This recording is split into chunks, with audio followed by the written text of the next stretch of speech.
Hey there, hi, welcome to the channel. I am Garrett and thank you for spending some time with me today because in this video, we've got some things to talk about. Now, you know, as a designer, I work with all sorts of clients. I've got them that have custom $80,000 La Cornue ovens, and I work with people who have average homes, and we take them from ordinary to extraordinary by avoiding some of these design mistakes that you will never catch in one of my spaces. Now, the first thing we have to talk about are partial overlay cabinetry doors. This is an older style of door that we just are not really doing right now. And that's not to say if you have it, something is wrong and you have to get rid of it and it's horrible, but I see people putting these into homes, new build homes, new construction, people renovating their kitchens, putting partial overlay doors in. Don't do it. Don't do it because it ages your home. And if you have really good quality cabinetry, that speaks louder than everything, okay? Like, if I walk into a home and I see like gorgeous, even honey oak cabinetry, I can make that work. That's easy. And I would rather have partial overlay oak cabinetry than I would laminate, particle board, full overlay doors. That's beside the point. Now, what is the difference between the doors? I know you're asking yourself that, and you're asking me that, being like, what is this person even talking about? Beside the point. There are three main types of cabinetry doors you can use in your home. You have partial overlay. So a cabinet has a frame on the front and a door, and that door does not cover the entire frame. It partially overlays the frame of the cabinet. That's pretty simple. We also have full overlay, where you don't see any of the frame. All you see is cabinetry door and drawer fronts. And that's great. That feels more modern. It is more sleek. And we like that. The other option you have is inset, where we see the full frame of the cabinet and the door inset inside of it. That's my personal favorite. It has a little more of a traditional reference. It's not for everyone, and some people don't like the fact that they could nick the sides of the cabinet and bang into them and get little dents in it. I think that's a part of the character and the beauty of it, beside the point. But partial overlay is something we were using in the 90s and the 80s and the early 2000s. Well, in the 80s, we were using more laminate, and even that was a little bit better than look-wise and aesthetic-wise than the partial overlay. We're just not doing that anymore. So if you are doing a kitchen renovation and they say, what kind of cabinetry do you want? You tell them you want full overlay or you want inset. Inset is harder to find and more expensive. Full overlay is the standard for a new kitchen today, so be on the lookout for that in a home. If you see a partial overlay in an older home and it's very good quality, that does not scare me at all, not a little bit, but it's not something you should be putting in your home today, and I see far too many people doing it. Something else that I see way too many people doing in their home, and I've had clients come to me and say, the builder is asking me, what do I do about this? What's the answer? Accent tile in a shower. No. No. First of all, what most people are doing for accent tile in a shower is like glass tile, and their builder wants them to choose what the accent tile is going to be. And do you want teal? Do you want fuchsia? Well, whatever. I don't love an accent tile band in a shower. Some people have different names they call it and all sorts of things. I call it a mess. Okay, it's not that bad, but here's the difficulty with it. People get bored. People get tired, and they want something different, and they want to change. You're better off not using the accent tile there. Save your money on it. Don't put the money into the accent tile. I would rather see you take the budget from putting accent tile in the shower and do a beautiful finish on the walls outside of the shower. You could do a wallpaper, you could do a lime wash, a plaster, something like that, that is easier to change than an accent tile band in the shower. And the problem with that is that, yeah, some people will be like, tiling isn't that hard to change. No, it's not, until you damage the waterproofing behind it, and now you have to gut the entire shower to change it. I don't think that's easy. That's not cheap. That's not affordable. Don't choose things that are overly specific and then regret them later. That is the takeaway I want you to have. And if you're going to choose an accent tile, if you have to choose something, if they're like, no, we don't have enough, we need to do something different, choose a natural stone. Choose a neutral tone. Choose a tonal tone, right? Like something that matches everything else in the space, fixed material-wise. Sticking with that feels more elevated, it feels more timeless, it is easier to use and never becomes dated because it matches everything else. it's consistent. Now I know when you are doing a renovation, you have a lot of big decisions to make really quickly, and sometimes you get stuck on them and you just don't know what to do. Even when you're just decorating your home and you're choosing a paint color, that's a big decision and something that a designer could help you out with. A designer like me, you can always book a one-on-one virtual consultation. We could do one of them, we could do 10 of them, as many as you need to meet up together to get your questions answered and get the process going so you can get some good feedback and an outside opinion on the work you're having done or you're planning on doing. Be sure you check out the description box down below or go to intro.co/GarrettLeChic to book a one-on-one consultation with me, and I will see you over there. While we're on the topic of bathrooms, it's got me thinking about something I see all of the time that drives me crazy, and that is when someone takes out a double vanity and puts in 2 single vanities instead of just putting back a double vanity. Like, I don't know what the thought, well, I know what the thought process is, right? Like, it's just easier, faster, and sometimes cheaper to get 2 prefabricated vanities that you buy off of Amazon or whatever and, you know, have delivered and just slapped in. I get that's easier, but it looks easier. It looks like you had an afterthought. It looks like we were like, well, do we order a new cabinet here or not? No, we'll save on it and just get these. It looks like that. It looks like that. So I don't recommend doing it. Those free-floating vanities that are like prefabricated, they come with the countertop and the sink, they're great for powder rooms. They're great for secondary bathrooms. They're great for bathrooms where the 2 vanities are split and separate on other sides of the room. But if you have 2 vanities next to each other, like 2 sinks in the same countertop, you replace it with something very similar. You don't go the cheaper route because it looks like it. And it doesn't ever take the full advantage of the space you have. That's what my real gripe with this is. I don't like having just inefficient, wasted space that is more maintenance than anything else. I want that extra cabinet space. I want the extra drawer space. I got stuff to put away.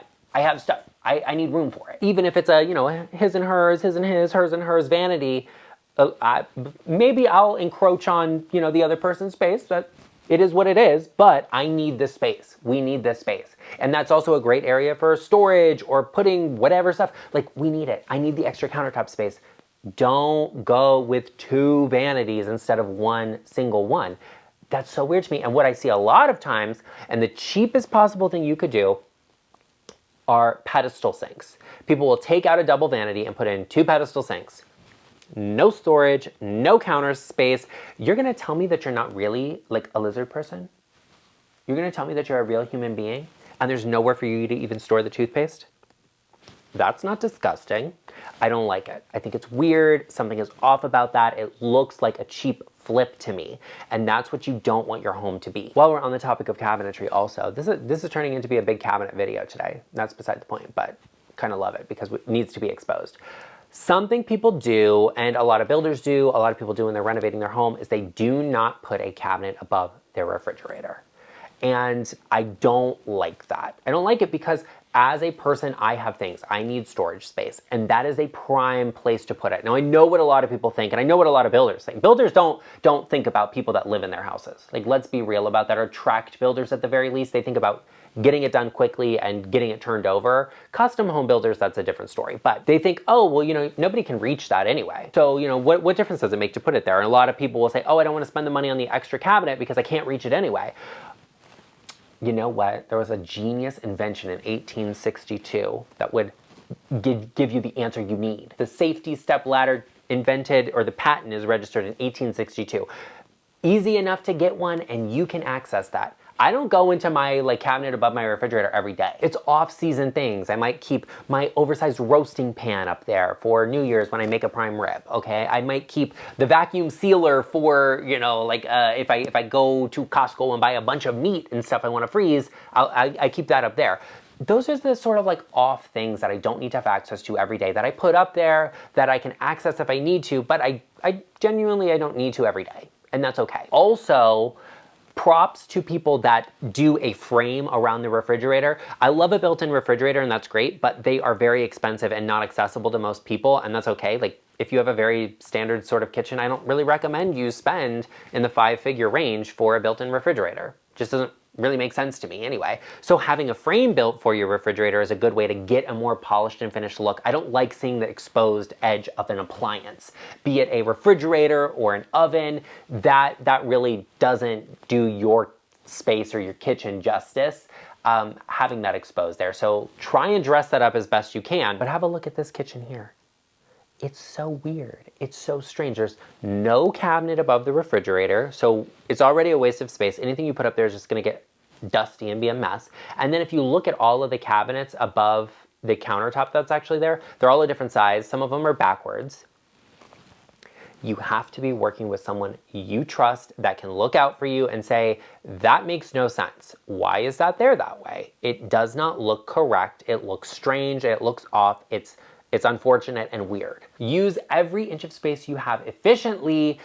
Even if you don't think you're gonna use it, add the cabinet above the refrigerator so it looks built in and beautiful. Those are some of the details you have to be looking out for, and I have always got you covered. We're always putting out a video here all about great design advice, so be sure if you are in the process or not, or you just love beautiful interiors, you hit the subscribe button and join us. Pull out your smartphone and open up the camera, scan this QR code here. It will take you directly to my channel page where you can hit subscribe and join us. I'd also greatly appreciate if everyone watching could take a moment, give this video a like, and give it a little bit of hype to get it shared across the platform so that maybe somebody that needs a little bit of this help could actually see it and benefit from it. You want to know something else that drives me crazy in a space that nobody likes to see, it makes it look off, is the no headboard trend or thing or whatever is happening.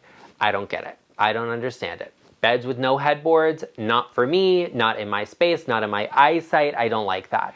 And that's not to say if you don't have a headboard, I won't help you, but I will help you to find the correct headboard for you because you need one. It's just weird if you don't have one. And a lot of these beds, you'll see them where there's no headboard, but then there's a frame. Why? Why bother? You're already missing half of the bed. Just put the mattress on the ground. Like, why bother? What difference does it make? The no headboard thing is so weird to me. It looks like your home is staged. That's what it is. And home stagers watching this, it's weird. It's weird. I see the photos online and the real estate listings. It's weird. You're not fooling anybody. You're not selling me the fantasy.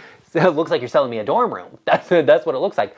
I don't love that. And I get it. That's sort of like, okay, you know, down the line, and maybe I'm saving up money to put into this or doing that or whatever. Facebook Marketplace has plenty of them. Okay, I don't want to hear the excuses. All right, you can get a headboard for, sometimes people are giving them away for free. Maybe it's 10, maybe it's 20, maybe it's $50. Something really high end might be a couple $100. Okay, I get it. But in the interim, you could always get something. And quite frankly, you can get a cheap enough headboard off of Amazon or like a Wayfair or something like that that would fit into your space that you could get for maybe like 50, 60 bucks, all right? You can also make something. You can also have something made.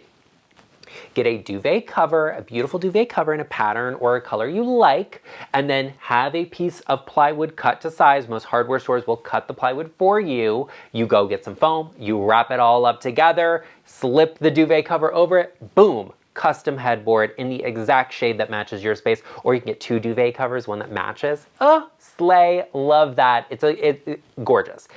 There are options out there. You have no excuse, no headboard, no excuse. I'm not here for that. Don't be the person that makes that mistake and has no headboard in their space because it just looks so funny, so weird, and it's an easy way to elevate your home by having a headboard there. Now, something else we also have to talk about that looks weird, looks strange in a home that I just don't like. It's definitely a mistake. It's something I immediately notice, and it's something that most people have a problem with, and they think they can throw money at it and fix it instead of just focusing in on having the correct detail, is when your mattress is too tall for your nightstands, or your nightstands are too tall for your mattress. It looks so out of place, and it's completely non-usable, okay? But let me set the fantasy for you. I'm in bed. I'm laying there. I'm resting and relaxing. All of a sudden, I don't know, something happens, something goes on. It's the middle of the night, I hear a noise. I reach over to my nightstand to grab my glasses, but my mattress is too high. So I'm here like with a little dinosaur arm trying to get them and I can't reach them. Meanwhile, I don't know what's going on. Did something fall off the wall? Was there an earthquake? Is there an intruder? I don't know, I can't see, I don't have my glasses on, and I can't get to them because I can't reach them because of the mattress height. Wild. Absolutely crazy to me. Your mattress and nightstands should generally be the same height or a very similar height. I don't really like to have a nightstand that's too tall because then it has like a sharp edge next to the bed. And so like inevitably you're gonna move your arm and hit it, and then like, that's not for me either. I like the mattress to be maybe just slightly like a half an inch higher. That way it's just like a soft edge. That's the way to do it. Don't have a nightstand that's too tall either. And if you're gonna go with a nightstand that's too tall, make it like an extra tall. That way you know it's there, it has a presence, and we could see it there. Okay, and it's like, oh, well, I can get to that. You see what I mean? My glasses are off and they're on the nightstand now. That's fine. But if it's down here, if it's like if the nightstand is like down there, I'm just dropping them and letting them go. All right, we're gonna see what happens. I had a client recently who has like a gorgeous antique bed, and she was like, I don't think I can have it. I don't think it fits into this space. And I was like, the problem isn't the bed. It fits into this room. It fits in fine here. Like literally the room is the perfect size for this bed. The problem is the mattress is so tall that you need a running start to get on it. It needs to be lowered down. And one of the easiest ways to do that is to get a low profile box spring. Check the manufacturer specifications on your mattress because sometimes you need a very specific box spring. Honestly, I don't know the science behind it. I don't even know if that's real or not, but it is something they say. So like stick with it so you don't ruin your mattress. Nothing worse than getting a bad night's sleep. I would never. What I've also had done with pieces of furniture is I've had the legs shortened on them so that they are the perfect height. That's something you could think about doing too. It requires a furniture specialist not to mess that piece up, but it is a potential answer to the problem of your bed being way out of proportion with your nightstand and practically unusable. In our world, in this day and age, everyone is trying to sell you something, except for me. I've got your back, I've got you covered. Check out this video right here, all about 10 things not to get sold on in 2026 because you don't need them in your home, and I will see you over there.